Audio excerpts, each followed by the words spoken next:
Hello YouTube and welcome to my long-awaited Q&A answers video. It's been probably 3 months or so since I originally said I'm going to do another Q&A and I got you to all ask questions. It's been very busy this summer and stuff with all other videos that are going on, and I did get round to recording this video a couple of weeks ago, but I'd left it a bit late in the day and it started to get dark outside, and yeah, the lighting in here was just terrible and it looked really bad. Even with trying to correct the exposure and stuff in the editing, it just didn't work. So here we are re-recording it and hopefully it's going to go well this time. Fingers crossed and all that. Just so everyone's clear, the Q stands for question, the A for answer. Hello, Wisconsin! Right, how this Q&A is going to work, we're going to have some guest motovloggers asking some of the questions in their own unique style, which is really good. So yeah, stick around, that's going to be good. First though, I'm just going to run through a few more questions that I didn't have time to get anyone else to ask. So I'm going to run through these as quickly as I can. I want to try and make this video as short as I can, but with plenty of questions in. So the first one comes from the competition winner. When I first announced this Q&A, we did a little prize draw, and this was the winner of that prize draw, Nick Islington Biker. He asks, what is the longest journey you undertook on your bike in one day, rests included? That would either be just recently my trip up to the Midlands, the journey there or the journey back, either way. That was about 175, 180 miles, something like that, with a couple of rests. But I think probably a bit longer would have been last year, going over to see the Gentleman Biker in the New Forest. So we went from where I am into the New Forest, met up with Gentleman Biker, rode around the New Forest for a bit, and then went off to Shaftesbury, stopped in Shaftesbury, and then back home. There's quite a lot of miles covered in that day. I would say that was probably the longer one. Certainly the more interesting as well, some brilliant roads and stuff on that one. This one's from Dracos, and he asks, have you ever been touring on the bike? Where did you go, or where would you go if you did? I went up to the Midlands, as you would have probably seen in some of the recent videos. I did a little Midlands trip series on that. So yeah, there was the journey up to the Midlands. I had the bike kitted out with all my little bits of luggage and stuff for a few days. Also did Wyvern Bikers chip shop run while we were up there, over to Matlock Bath, and then yeah, back home the next day. So that's the only bit that you could really call touring from me, I think. I would certainly love to do more. I definitely want to go back up to the Midlands again, hopefully later this year, if not, of course, next year. I would like to do a biking and camping sort of tour kind of trip in the UK. As for where I would go though, I'm not sure. There's plenty of places that will be good, I'm sure. There is a little bit of a plan, which I can't really say too much about for next year's Svengali ride, but that it's very early stage yet, that may involve some camping, because it'll be a big one. But it's just an idea at the minute. It may not actually happen, but that's that's on the cards for next year. This one's from Skint Biker. We'll hear more from him later because he's going to ask some questions in a bit. But his question to me is, why did you choose that particular helmet and not one of the other ones? Right, for those of you who don't know, I have a Caberg Ego, which I got earlier this year. Brilliant helmet, reasonable price as well. The main reason I got it was when I was looking at helmets, I went onto the Sports Bike Shop website just to see what they got, and arranged it by highest rated rather than price lowest first. So it was the highest rated first, and yeah, the Caberg Ego came up quite high up in the list. So I thought, okay, let's have a look at the details of this helmet, see what it's all about. And then I discovered its main feature, which absolutely sold me on it. On the top of the helmet, it's got a big vent that you can slide open, so it gives you a big open area. It's effectively a sunroof. That's what I love about it. And yeah, because my head gets really hot even in the winter. So yeah, riding around with the sunroof open is really nice. Just have that nice cool breeze going over the top of your head. So that's one of the main reasons why I chose that one, and also because it was at a reasonable price, and So far, since biking, I've always had Caberg helmets, and I get on really well with them.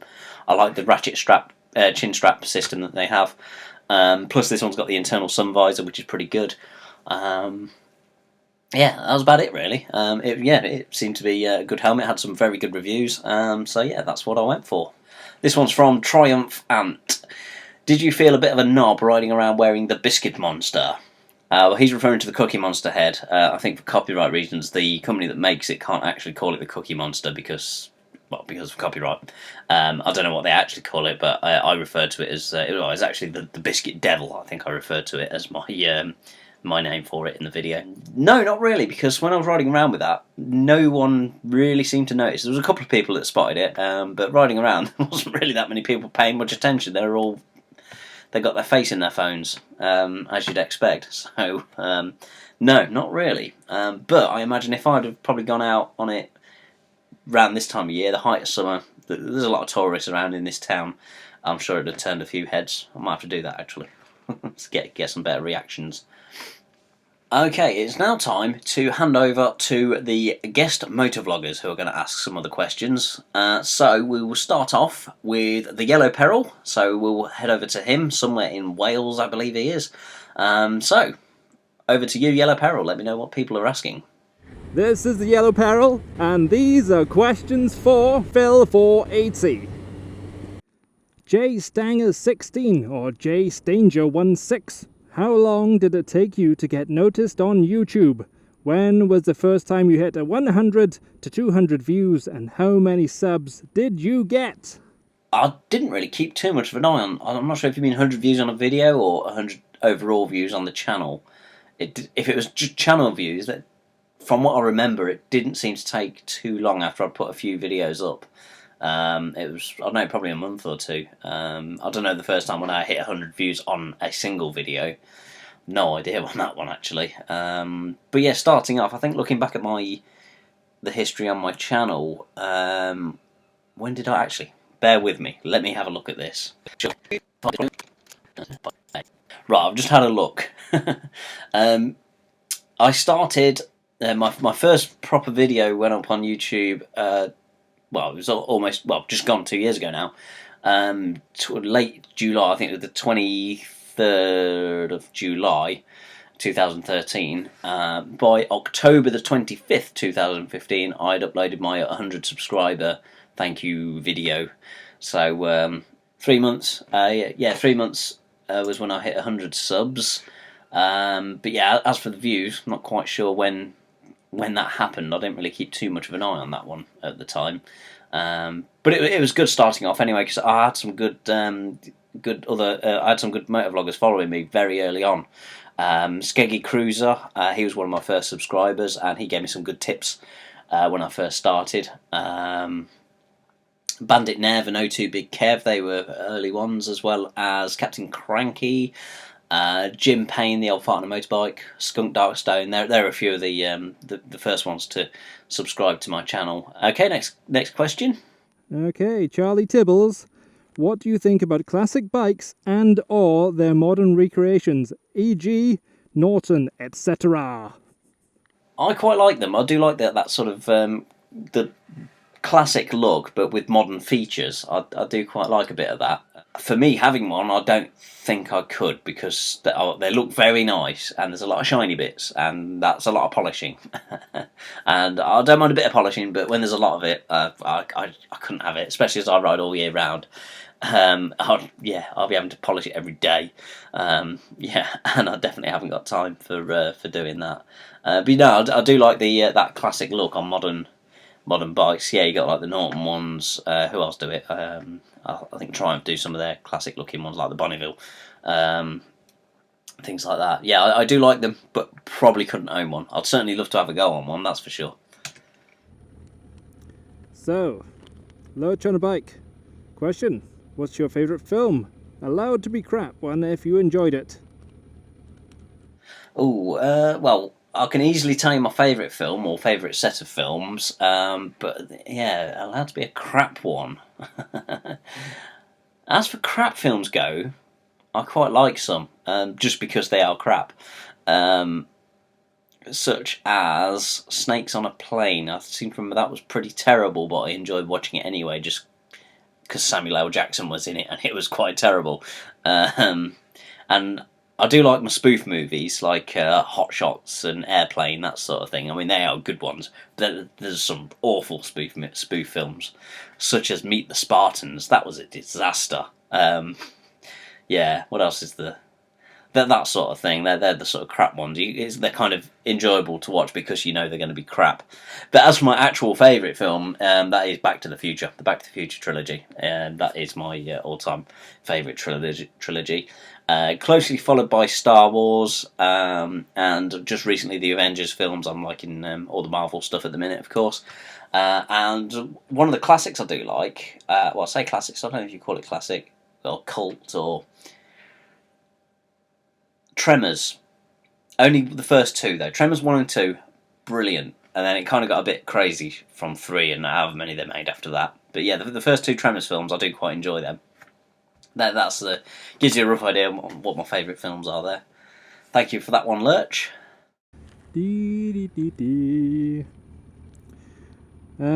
Tiger 8, what is your favourite biking road and or destination? That's a bit tricky because I don't think I've found it yet. I've been on some really good roads. Destination as well. I might have to say the New Forest because there's some nice scenery. It's nice riding around the New Forest. I mean, it's not the best for the sweeping twisties and all that lot because it's all sort of speed restricted. Certainly for sceneries and good views, New Forest is pretty nice. If I say Shaftesbury, actually, going back to that trip, that was good because we got a bit of the New Forest stuff, and then we were out on some really good roads getting to Shaftesbury, including Zigzag Hill, which is just mental. That was pretty good, going up and down that with the tight zigzags up and down that hill. Yeah, that's currently that would be a favourite, but I've only really done it once. So other than that, I mean, there's some nice roads around here, like Sussex and Hampshire. We've got some really good biking roads. But yeah, I haven't really discovered them properly yet. I need to get out more. I need to stop making videos and get out more. IGC and Nightmare.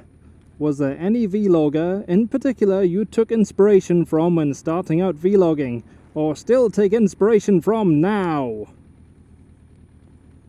Oh, that's a tricky one because I can't think of anybody that I've took inspiration from individually. Obviously, I've been inspired by many just doing motovlogging, but there's not really a style or anything I've sort of adapted from the people I watch, or I don't think so. Anyway, I don't know.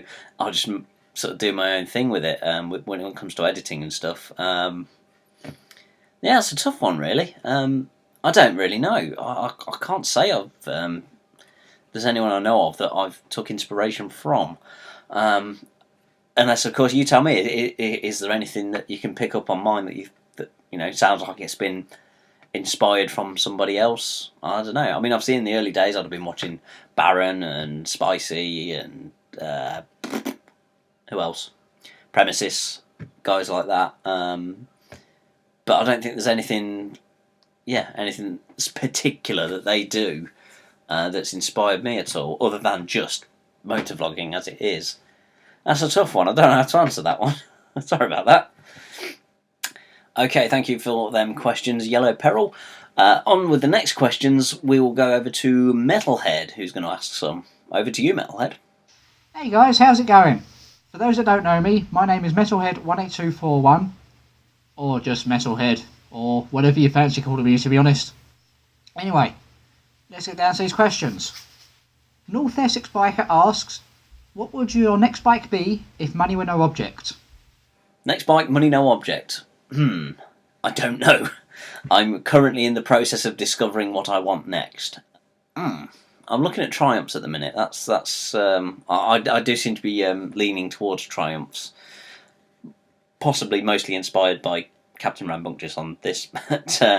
But as you'd have seen, I did test ride the Speedmaster. I think I would quite happily own one of those. or some kind of cruiser. That's where it is at the minute. But I haven't tried anything else yet. I haven't tried the street triple yet, which I do want to have a go on. Which I'm pretty sure I will like that, and I probably will want one. So it could well be a street triple, maybe a speed triple. Yeah, I don't really know. I can't answer that one just yet. But stay tuned to the channel, and I'm sure you'll find out very soon, soonish. Yeah, by this time next year, I'm sure I should be on something different by next year. I hope so, anyway. The Truck Sim Driver asks, if money was no object and you could design your own bike, would you, and what features would it have? Ooh, that's a good one. Yeah, if money was no object and I could design my own bike, I would. Now, what would we do? Okay, let's do something sensible and practical. So you'd want something, well, let's say at least 650cc, probably 750. That's sort of a good middle range sort of bike. Not too wide, nice and slim. Make it easier for filtering. Nice for the commuters. Heated grips, essential for all year riders. Decent headlights. I know some bikes, their headlights are rubbish in the dark. Pitch black and stuff. They're rubbish. So yeah, decent headlights that are really good at lighting up the road. So yeah, that's good. I want one handy little thing for filtering. I've thought when you filter through, and you do tend to get a lot of good drivers. They'll see you coming, and they'll start to, they'll make a bit more room for you. And it's good to put your hand up as you pass them to say thank you. When quite a few people do that, it can get a bit boring and annoying. Thank you.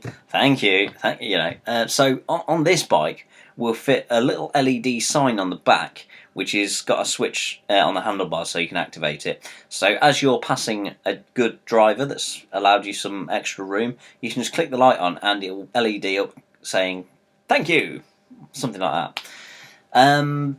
Other features, let's see. We could have paintball guns mounted on it, connected up to a sensor inside your helmet with a little heads-up display. So when next time you see someone on their phone, you just got to look at them, and the guns will automatically follow where you're looking. A bit like the fighter jets and the Apache helicopter, the sort of targeting system they have. Where the guns point where the pilot's looking. So yeah, you just look at them and you can shoot some paintballs at them. Get off your phone. We seem to have gotten a bit off topic there. I did say sensible, didn't I? And practical. Okay. Electronically adjustable suspension with different modes for the whole bike setup. So you can have your sport mode, cruise mode, and things like that. Actually, how about a transformer bike? It is a commuter bike when you want it to be a commuter. It can turn itself into a cruiser if you fancy having a cruise. It could be a supermoto, off-road bike, if you fancy doing a bit of off-road or adventuring. And yeah, it can turn into a super sport. All the different bikes in one bike. It just transforms itself where needed. Money's no object, so we could afford to make this easy. There and Octo ask, our question is, what mods have you done to your bike, and what mods would you love to do to it if you had unlimited funds to do so? Okay then. The mods I have done to the bike. Let's see what we got. I'd say the heated grips, but they were already on there when I bought it. Well, not them ones. I've replaced them since, but yeah, no, well, they don't count. They were already there in effect. The tank bag conversion doesn't count because that's not really part of the bike as such.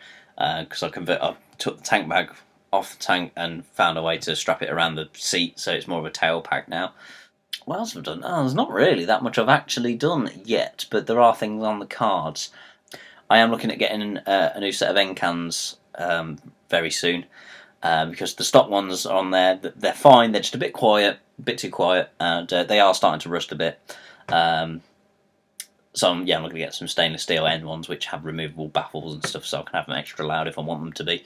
And that should give the bike a bit of a nicer sound as well. I do want to add a USB socket, as I mentioned earlier. A couple of electrical bits like that. One mod that I do for the winter is I've got the handguards with the LED lights on them. That's good for making the bike making the bike more visible.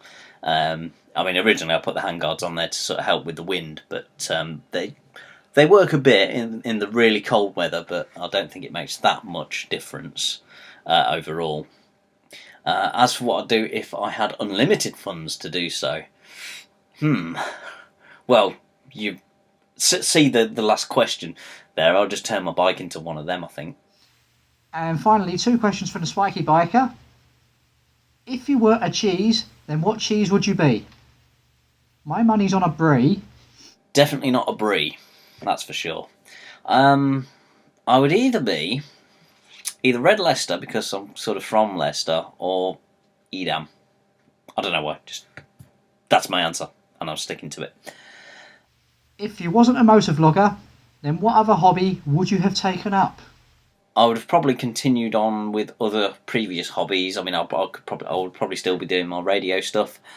Maybe that would have gone places. I don't know. I did quite enjoy doing the rock radio show. I just didn't really have time to do it anymore. So maybe if I didn't have the motovlogging thing going on, I'd have more time to focus on radio stuff. That's probably what I'd be doing. I'd also have more time to have a bit of a practice on the guitar, because I've been playing that on and off for God knows how many years, and I've recently started taking that back up again and learning properly this time. That's something else that I've been spending a bit of time on, so I'll probably have more time to do that. Also, I'd have possibly continued skateboarding. I was into that quite a lot, but I think my knees probably wouldn't appreciate that. They're a bit knackered from previous years of skateboarding. I would have probably still continued doing a bit of it. That'd be fun. I keep meaning to get my old deck out actually and just have a bit of a skate around on some of the skate ramps that we've got down here, just for old time's sake. That might be for a future video. Okay, so thank you for that one, Spiky, and thank you, Metalhead, for asking them. We will now go over to the Spiky Biker, who is in a field somewhere for some reason. Yo, yo, yodeling, yo, yo, yo. Ugh. And how is everyone doing? Okay. So, first of all, I would just like to say thank you to Phil480 for letting me do these questions for him. And there is no reason why I'm in a field other than I'm in a field. And yes, and there's my bike. Okay, so let's do a few questions. Let's do a few questions. I'm not even sure what's growing in this field. Anyway, let's do a few questions. Okay, the first one's from Pilot in Command 100. And he asks, what is the best place you have been on your bike? I would have to say Shaftesbury, because it was quite a good journey over there, going through the New Forest and all the other roads to get there. Zigzag Hill, as I've mentioned previously. And obviously the company involved as well. It was, that was a good day. Good day's ride out and back, that was. I'd have to say, Shaftesbury was the best place so far, but I am looking at going other places very soon, so I can probably change that answer soon enough. And then we have Bex88, and she says, with the recent discussions into the CBT, what changes would you like to see happen? Recent discussion to CBT changes. Yeah, this video is a little bit late. 3 months later. What I would like to see happen with the CBT, right? Definitely, it needs to be over at least 2 days and not just the one, because you just don't get enough road experience in one day, in my opinion. Especially as you spend half of the day in the classroom part, so you only really get half a day on the road experience. So yeah, really they need to extend that to give the riders more road experience.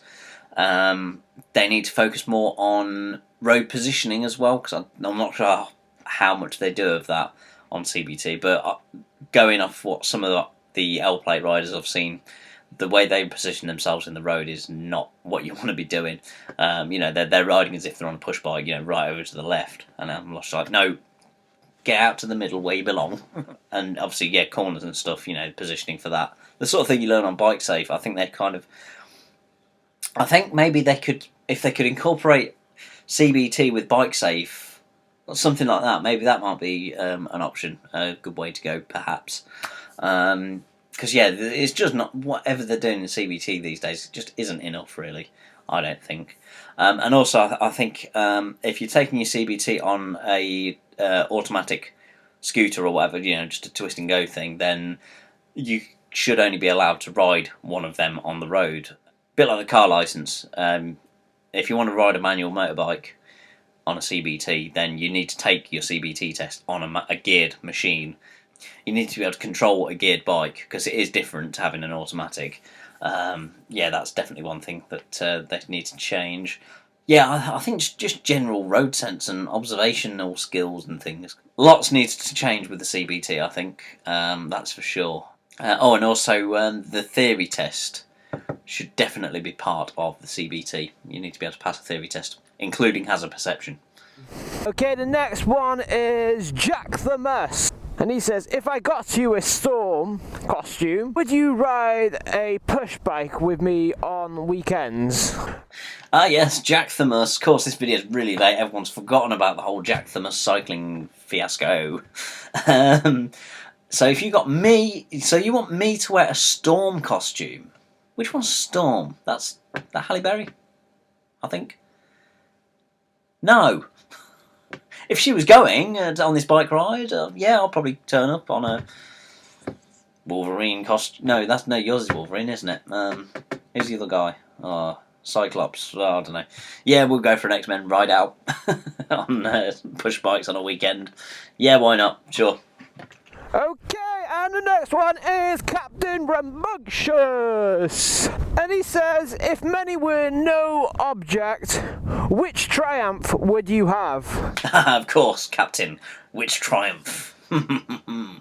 Well, so far as you know, I've ridden the Speedmaster. I think I'll be quite happy on one of them.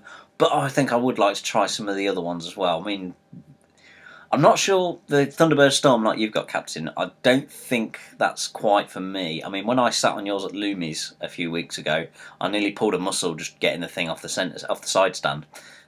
So yeah, maybe that's a little bit on the big side for me. I still haven't test rided the Street Triple yet, but I'm pretty sure that is one I would certainly have. Maybe even a Speed Triple, as I've said earlier. Again, it's quite repetitive, this Q&A. I'm sorry about that. I should have constructed the order of questions better. I still don't know exactly. But yeah, if money's no object, then I would probably go for one of the nice ones. Maybe the Rocket. But then again, if the Thunderbird Storm's too much for me, the Rocket 3 definitely is. Oh, I don't know.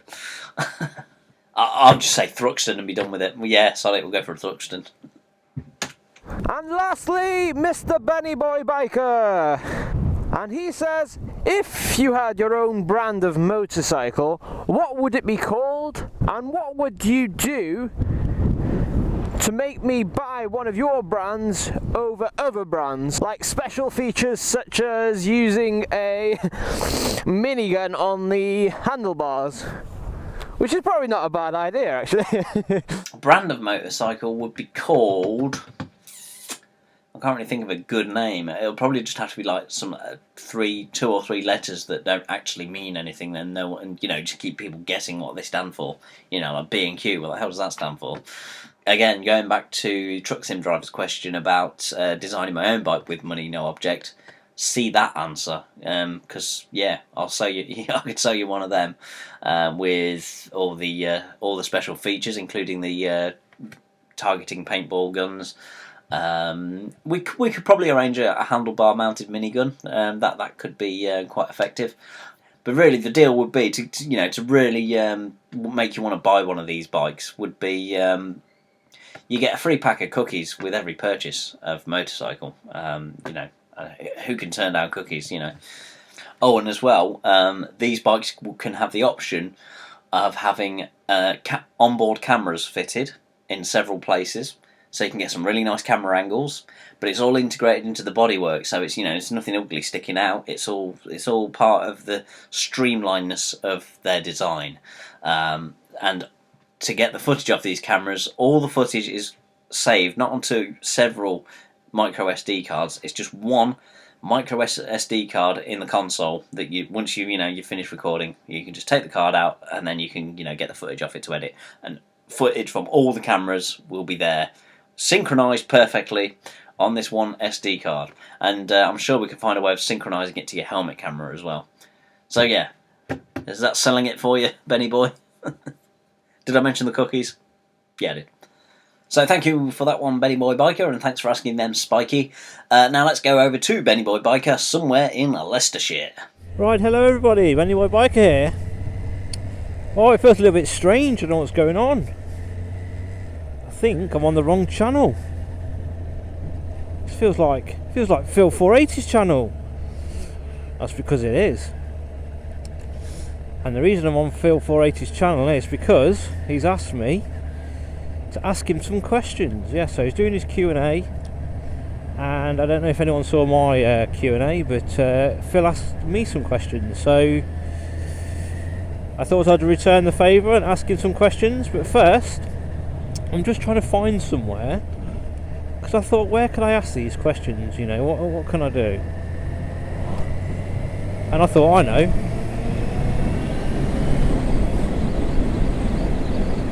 where I can go.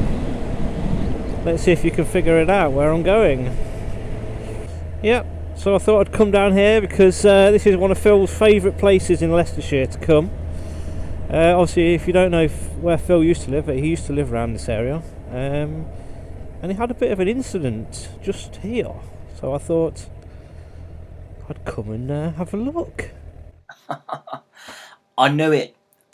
I knew you had had to have gone to Watery Gate. I knew you would do that somehow. Thanks, Benny boy. Thanks for that. Yeah, the flashbacks that I've just had then of me sinking in a rover. Anyway, on with the questions. So for those of you who don't know, Phil has a story where he drove his rover through this very ford, and it was obviously a lot deeper than it is now. But basically he didn't make it through. He got about halfway and I think his engine cut out, so he had to get towed out. So anyway, let's get on with these questions. I actually come down here in my 4-wheel drive and have a bit of fun some days.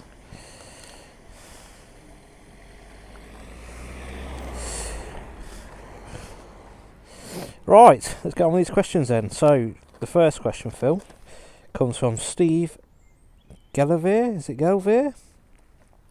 And he says, what would you do different if you were starting out again? That's an interesting one, Steve, because I look back on some of the older videos, and although some of them are quite cringe-worthy, I don't think I would change anything or do anything differently, because it's good to look back and see how you started off and where you've come so far, and I think I'm happy with everything I've done. Really, there's nothing I've really disliked about some of my early stuff. So yeah, I'm quite happy with the way the channel has evolved. It's grown at a steady rate. It's not rocketed. I've suddenly got thousands and thousands of subscribers in a matter of a couple of months or whatever.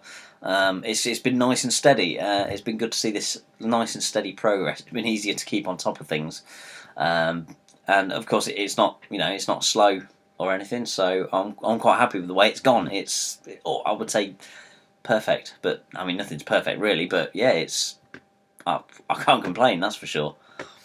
The next question comes from Harleyman5521, and he wants to know, if you could be any other motovlogger, who would you be and why?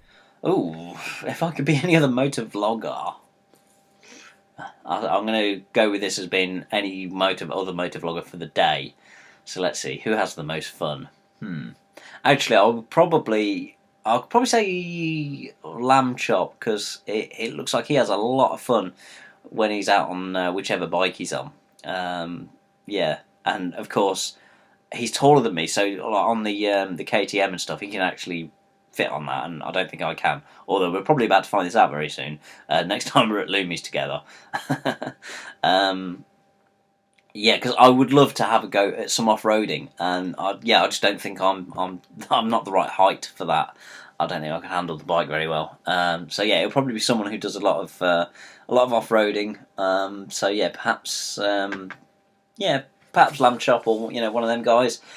Or then again, you could say Shade Tree Surgeon, because what he does, it just looks like he has a lot of fun no matter what he's doing. I mean, he's got that badass bike. He's got a badass beard, and it's all badass, and it's a lot of fun. And yeah, you drink beer and listen to rock music all day. That sounds pretty good. So yeah, one of them two, I think it'll have to be. Okay, the next question is from Wyvern Biker, and he says, my questions are, what has been your favourite experience since you started vlogging? That's probably going to be a difficult one to answer, Keith. I've had plenty of really good experiences. I would have to say the meet at the Ace Cafe, the Motovlogger meet back in February, that was really good because I got to meet a lot of people I've been subscribed to for a long time on YouTube, and it was good to finally meet them face to face, including yourself, Wyvern Biker, and yeah, Calm Biker, Skeggy Cruiser, all that lot. Yeah, that was a really good day. That was going up there for that.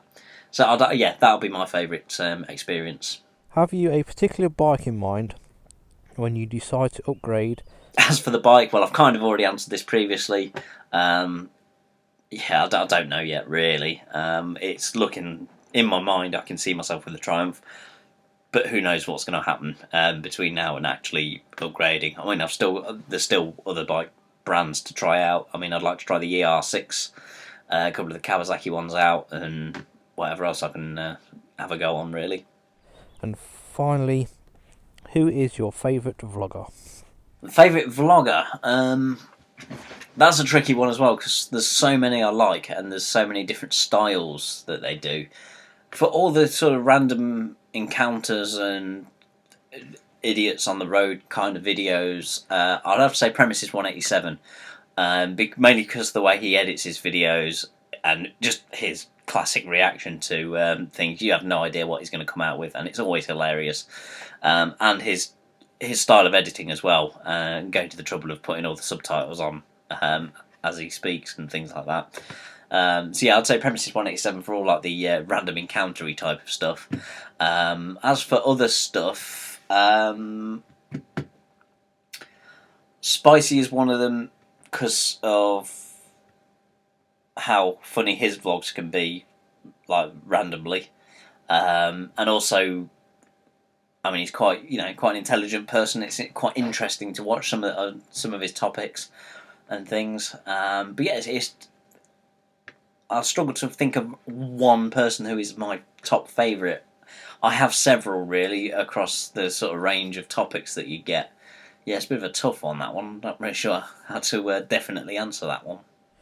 Okay, the next one comes from UK Demon Motovlogs, and he wants to know, what bike are you looking at getting next? Or are you going to keep your current bike and get a second bike? Ooh, I think I'd have to get a second bike. Again, with the next bike thing. Well, we'll skip the part about what bike it's going to be, because, yeah, I don't know. But the plan, hopefully, the plan A, the ideal situation will be I get to keep the GPZ, and I can keep that to use in the winter as a backup bike, that sort of thing. Or part of that plan is also Mrs. 480 is on about doing her bike test, so that would probably end up being her bike if she goes ahead with it. That's on the cards as well, but again, that's going to be something for next year at the earliest. And the last question I've got for you, Phil, is from Mr. Oz Adventure, and he wants to know, if you were able to travel to any destination in the world to ride, where would that be? I think you should come back here, Phil, and try your bike through this. Yes, I knew this question would come up, and right, Mr. Oz, I'm not saying this because it's you asking. No matter who would have asked this question, this would have been the answer. And that answer is the Gold Coast of Australia, to ride with Mr. Oz Adventure, Captain Cranky, and visit the Tubiverse, and ride with all you guys, because that looks like the best sort of fun that you can have. Watching all their videos, yeah, it always looks like they're a great bunch of people. I would love to come over to Australia and ride with that lot. It would be good. So thank you, Benny Boy Biker, for asking them questions. And now it's time to move on to the final guest motovlogger on this Q&A. Now, if you know who it is, this is the moment you've been waiting for. If you've seen his previous videos and on his channel and things, you can expect this is going to be some gold stuff. Over to you, Skint Biker.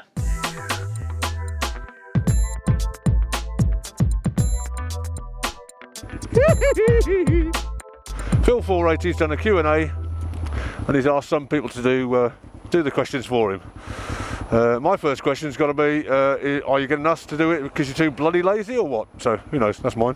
First question was from MNX2 Wheels, and it was, if you were a rapper, what would your gangster rap name be? And name your first rap song.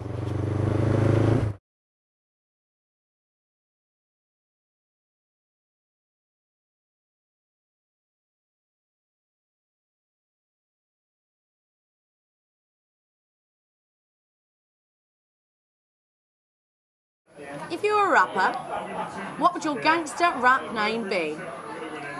And the name of your first rap song. If you were a rapper, what would your rapper name be? And the name of your first rap song. If you were a rapper, what would your gangster rap name be and name of the first rap song? If you were a rapper, what would your gangster rap name be and the name of your first rap song? Right, I couldn't really think of a rap name, so I went onto one of them websites that generate one for you. And apparently my gangster rap name is Mad Cow Monkey Smuggler. Yeah. Yeah. How does it go? I don't know. So it'd be Mad Cow Monkey Smuggler. And the first rap song, well, where I live here in Littlehampton, the locals have a thing about calling the town LA because it's like Little Hampton. You miss the H out for some bizarre reason, even though you don't miss it out when you say the town name. It doesn't make sense. The locals call it LA, so and real LA has a big rap scene, doesn't it? So, or it did back in the day. So let's see. Well, we've got some similarities here to actual LA. We got some, and there's some rough neighbourhoods as well, a bit like in LA. So the first rap song will probably be something like cruising the mean streets of Wick and then going to the chicken cottage for some fried chicken that's probably not chicken. Ryan O'Neill. When buying tyres, do you go with what's on the shelf, cheapest, what you have now, or by review? With tyres, I don't particularly like to cheap out too much on tyres because they are quite important at the end of the day. I do tend to go off reviews and also other people's recommendations, really. Definitely don't go for the cheapest unless they're on some kind of special offer, and they are, one of the good ones. The last time I bought tyres last year was the Michelin Street Pilots, which have been very, very good tyre. They've lasted so long as well. I need to just check actually. They're getting near the end of their life, but they've still got a good amount left at the minute, and they've been on over a year now. I've been meaning to have a look at the receipt from what the mileage was, see how many miles I've put on them. I would definitely have the Street Pilots again. But yeah, with them I just asked on YouTube. I put a video up saying I'm going to need new tyres soon. What are the recommendations? And yeah, it was most commonly either Michelin's or I think it was Bridgestones. So yeah, it's mostly off other people's recommendations and reviews from other people's experiences with them. That's usually how I'd go about getting tyres. This is from Sylvie Fox. Will you ever come to the USA and ride with me? Will you ever come to the USA and ride with me? Please. Will you ever come to the USA and ride with me? Will you ever come to the USA and ride with me? Do I have to say Sylvie Fox? Yes, because that is the lady's name, to be honest. Sylvie Fox, will you ever come to the USA and ride with me? Yeah.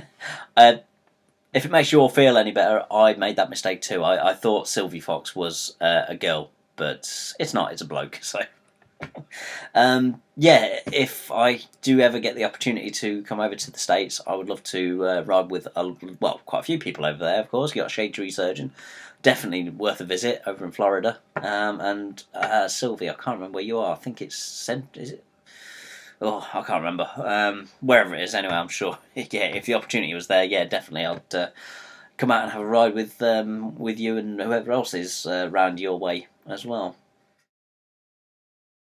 Would you like to ride to Cheddar Gorge with me? So this next one's from S-Moto Dan, and he wants to know, will you ride the Cheddar Gorge with me? That's not a big piece of cheese, that's like a little road down sort of Bristol area, just a little bit. Yeah. Yes, Dan, Cheddar Gorge, definitely, we do need to do that. I've seen some pictures of it, and obviously from your videos and a few others, it looks amazing. Very scenic, very nice looking, and also it looks like a bloody good bit of road. So yeah, I definitely want to come over to Cheddar Gorge. We must arrange something, yeah, and get over there and do that at some point. Hopefully this year, if not next year. I'll try and see if I can squeeze it in at some point this year, getting over there to have a go on Cheddar Gorge. That sounds pretty good. So that's it. We've reached the end of the Q&A. That's all the questions. Thank you everyone for watching. I hope the video's not been too long and not too boring. Hopefully it's been. I've managed to keep it quite interesting throughout. Big thanks, of course, to our special guest Motovloggers for asking the questions. Hopefully this the formula of doing it has worked out quite well.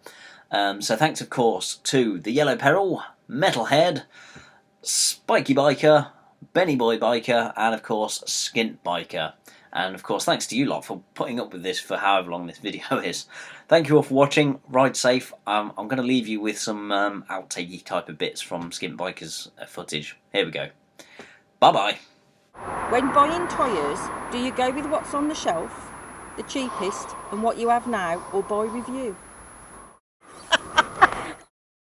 Any big trips planned this year?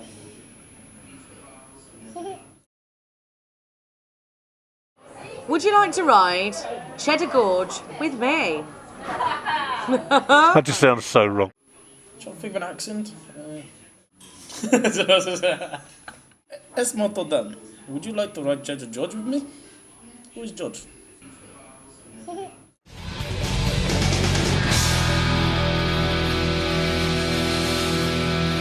Now Lammy, if you don't know, he's got one of the helmet heads.